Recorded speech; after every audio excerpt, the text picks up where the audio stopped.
எல்லா பாட்டையும் பிளேலிஸ்ட்ல போட்டிருக்கேன், பார்க்காதவங்க செக் பண்ணி பார்த்துட்டு வந்துருங்க. ஆடமோ கையில உள்ள மொபைல்ல கேம் விளையாண்டுட்டே வந்துகிட்டு இருக்கேன். அப்புறம் என்னாச்சுன்னா அந்த வழியா வந்த ஒரு பொண்ணை தெரியாம இடிச்சிடுறேன். டேய் பைத்தியம், எங்க பார்த்துட்டு நடந்து போயிட்டு இருக்க? கண்ணை பொழுதுலயே வச்சிருக்க. என்கிட்ட மரியாதை இல்லாம பேசாத, நான் பெரிய இடத்து பையன். அப்புறம் என்ன ஆச்சு? அந்த பொண்ணோ காலை வச்சு எத்திடுறா. இதெல்லாம் எதுக்கு? அப்புறம் என்ன, வசமான ஒரு அரை செவுலையே அந்த ஜோக்கர் இடமோ கீழே விழுந்துகிட்டு அந்த பொண்ணை பார்த்துட்டு நீ ஏன் இப்படி பண்ற?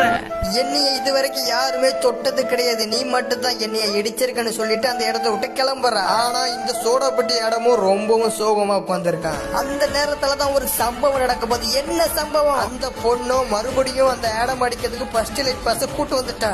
என்னது, இந்த பாட்டு பையிலே உன்னை அடிச்சது? இவனெல்லாம் சும்மாவே விடக்கூடாது. ஃபர்ஸ்ட் லைட் பாஸும் அந்த ஜோக்கர் இடமா பயங்கரமா அடிக்க ஆரம்பிச்சிட்டான். இனி என்ன பண்ண போறான் இந்த ஜோக்கர் இடமு?